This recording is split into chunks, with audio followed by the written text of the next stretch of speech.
Pemirsa, artis Tengku Dewi sudah mengetahui perihal penangkapan suaminya, Andrew Andika, akibat penyalahgunaan narkotika oleh Polda Metro Jakarta Barat beberapa hari lalu.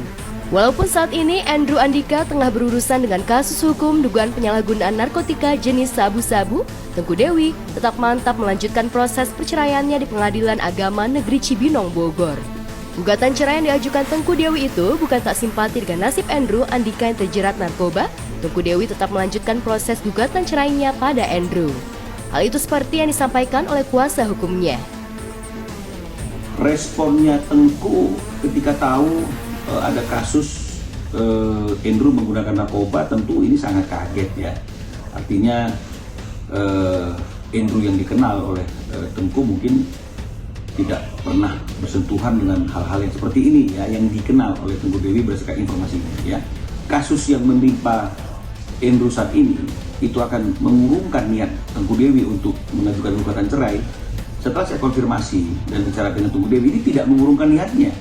Jadi tetap gugatan cerai terhadap Andrew itu tetap akan dilanjutkan dan diteruskan sampai prosesnya itu memiliki kekuatan hukum yang tetap.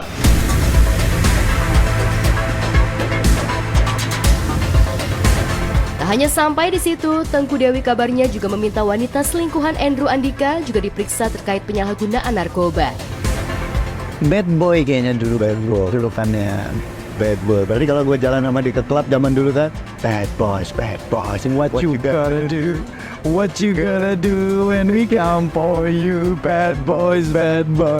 Iya benar, memang ada 5 orang yang ditangkap atau diamankan ya bersama-sama dengan Andrew. Siapa saja mereka itu kita juga belum dapat pasti siapa saja mereka itu, karena memang kita masih terbatas informasinya.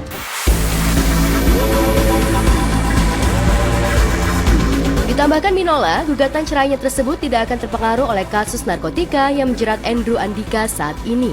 Dan prosesnya tetap akan dilanjutkan sampai memiliki kekuatan hukum tetap. Namun demikian, pengacara Tengku Dewi itu menjelaskan terkait nasib anak-anak dari Tengku Dewi ketika perceraian mereka resmi diputus. Ia khawatir hal itu akan berdampak kepada anak-anak dari Tengku Dewi ketika Andrew tidak bisa menafkahi buah hatinya. Ini adalah kasus hukum yang dialami oleh Andrew yang masih bersatu suaminya, dan bagaimanapun jika pun sudah terjadi perceraian, ini juga bicara mengenai masalah ayah dari anak-anaknya, dan ayah dari anak-anaknya juga pasti akan bertanggung jawab kan terhadap biaya nafkah dan hidup anak-anaknya. Kalau memang Andrew ada masalah, itu pasti akan berdampak secara tidak langsung kepada anak-anaknya. Jadi kalau misalnya kemudian Dewi memiliki etikat baik untuk memberikan bantuan, saya kira itu sah-sah saja. Hanya saja tinggal bagaimana reaksi daripada Andrew, apakah dia masih mau menerima bantuan tim hukum yang dikirim oleh Tengku Dewi atau tidak. Gini loh, aku tuh udah punya 2 anak dari dia gitu. Kalau misalnya aku tutup komunikasi dan aku mendendam, itu nggak baik buat anak aku, bener nggak? Yang bermasalah itu antara personal saya dengan dia. Urusan anak itu mau sampai kapanpun hubungan orang tua dengan anak nggak akan putus kan.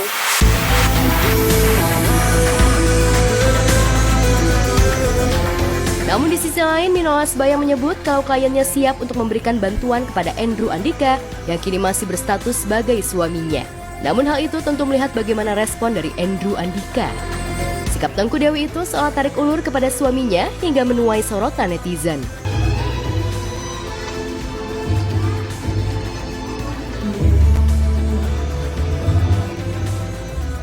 Aku berusaha untuk Zaya nggak akan kehilangan haknya, makanya saya mencoba untuk dewasa dan alhamdulillah papanya juga komunikasinya baik. Sampai saat ini memang proses sedang berjalan. Saling kenal tuh udah hampir 11 tahun ya, dan mungkin memang ada masalah ini juga nggak ada yang mau, juga ada masalah.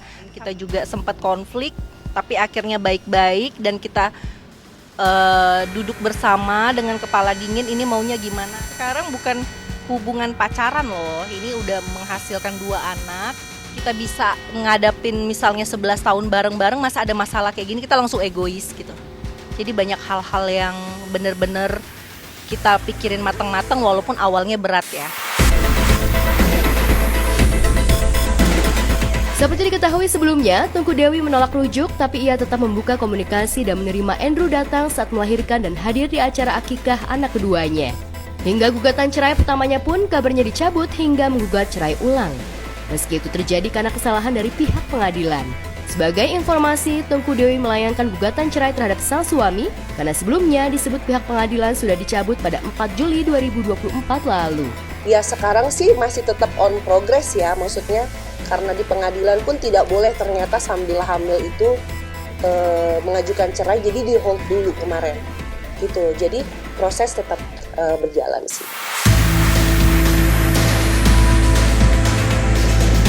Lantas bagaimana nasib Andrew di dalam sel penjara saat ini? Mengingat kabarnya belum ada pihak keluarga dan teman-temannya yang menjenguk. Sementara keluarga hanya mengutus supir untuk menghantar kebutuhan pakaian ganti untuk Andrew Andika. Dan di mana pula keberadaan Soraya Rashid yang disebut-sebut pernah menjadi tempat berlindung Andrew saat pergi dari rumah, bahkan juga diduga menjalin skandal terlarang dengan Andrew Andika.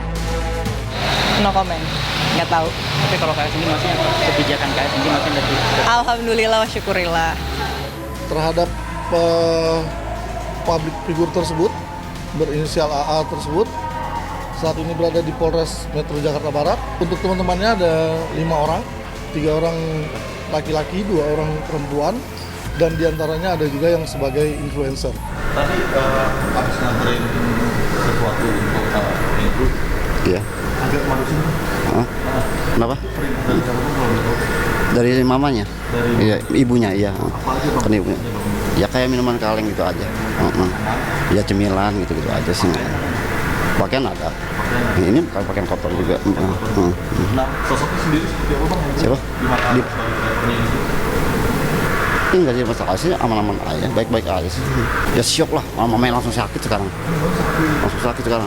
Makanya ya udah, memang kan loh, sebelumnya ini kan udah ada gejala apa kayak darah tinggi, tensi gitu. Kan syok lah, nenek ya kan, nama udah 70 tahun. 70.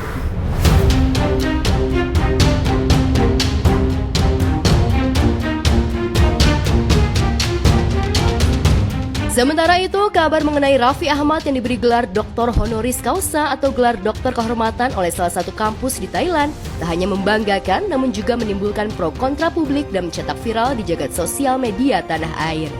Warganet di media sosial X kini ramai mempertanyakan kredibilitas dan kualitas kampus yang memberi penghargaan gelar Dr. Honoris Causa kepada suami Nagita Slavina itu.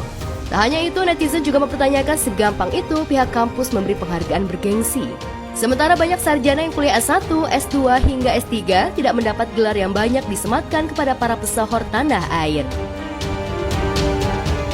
ทีมแห่งชาติของอินโดนีเซียนะคะถ่ายรูปไว้ก็จะดีนะคะเพราะว่าท่านเองก็เก่งในเรื่องของการบริหารจัดการในส่วนของอีเวนต์นะคะจัดอีเวนต์ต่างๆแล้วก็ยังมีความสามารถในด้านของดิจิทัลการจัดการระบบดิจิทัลนะคะแพลตฟอร์มด้วยนะคะหล่อเลยนะคะเป็นหนุ่ม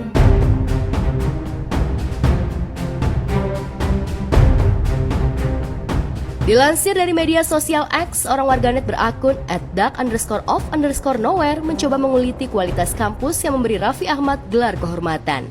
Dalam unggahannya di media sosial, warganet ini menyebut kampus pemberi gelar honoris causa untuk Raffi Ahmad itu abal-abal dan tidak memiliki ranking beberapa lembaga peringkat universitas. Postingan warganet tersebut disertakan bukti tangkap layar. Tak hanya itu, warganet tersebut juga menelusuri alamat kampus tersebut seperti ruko hingga tak terdapat kampusnya alias goib. Sejumlah fakta terungkap, warganet yang kepo menyusuri website kampus tersebut hingga mendatangi alamat kampus di alamat yang tertera yang ternyata adalah hotel. Dan ini aku udah di Vibhavadi Rangsit 64 IX3 yang ternyata ini adalah Ebina House Bangkok atau hotel. Kan aneh banget ya guys, kok katanya kampus.